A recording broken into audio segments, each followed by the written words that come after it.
அனைவருக்கும் பரமேகியின் பணிவான வணக்கங்கள். பரமேகி வீச்சு வலை ராஜ் என்பவருக்கு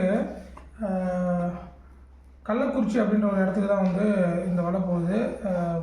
மூங்கில் துறைப்பட்டு அப்படின்ற ஒரு இடத்துக்கு தான். ரொம்ப மகிழ்ச்சி. வலை வந்து பார்த்தீங்கன்னா 13-14 அடி வரும். 6 தட்டு கொண்டது, 6 பேட்ச் கொண்டது. 40 mm திக்னஸ், 32 mm திக்னஸ் வந்து 2 பேட்ச் கொடுத்துருக்கும். முறுக்கு கயிறு கையில் மஞ்சள் நம்பரு, 2.5 கயிறு வந்து நம்ம உள்கயிறு கொடுத்துருக்கோம். இதுவுமே முறுக்கு கயிறு தான். ஸோ இந்த வலை வந்து நிறைய பேர் வந்து கேட்டுட்ருக்கீங்க. இந்த வலை வந்து 5 கிலோ வரும். வெயிட் வந்து பார்த்திங்கன்னா ஒரு 10 கிராம் ஒரு 5 கிராம் தள்ளி நம்ம கொடுத்துருக்கோம். அதான் தெரியும் உங்களுக்கு.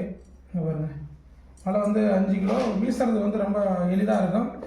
பழகிட்டிங்கன்னா இன்னும் மீன்களை வந்து நிறுத்தக்கூடிய ஒரு வலை இது.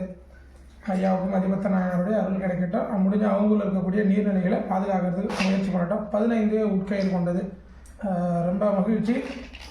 கட்டை விரல் நிறைய பேர் வந்து எனக்கு டவுட் கேட்டிருந்தீங்க, சார் கட்டை விரல் வலைக்கு இதுக்கு என்ன டிஃப்ரென்ஸ் அப்படின்னா, கட்டை விரல் அப்படின்றது வந்து வேலைப்பாடு ஜாஸ்தியாக இருக்கும் அந்த வலையில்.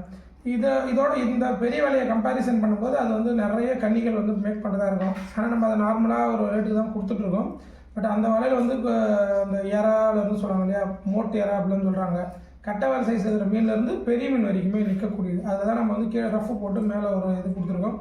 ஆனால் அதிகமாக இது ஏன் ரெஃபர் பண்ணுறாங்கன்னா, இது வெயிட் ஜாஸ்தியாக இருக்கும். 5 கிலோ வரும். இது 5 கிலோ வருது, அது 4 கிலோ தான் வரும். இந்த வலை வந்து எவ்வளோ பெரிய மீனாக இருந்தாலும், ஒரு 20 கிலோ மீனாக இருந்தாலும் அப்படியே ஓரளவுக்கு நிறுத்தி நம்ம கரை சேர்த்துடலாம். இது அதுக்காக ஆற்று பகுதியில் வளர்ப்ப கொட்டைக்கு எல்லாத்துக்குமே இது பயன்படும். புரிய நினைக்கிறேன். வாழ்க யோகம், யோகம் மட்டும் அடுத்த பகுதியில் கண்டிப்பாக சந்திக்கிறேன். நன்றி.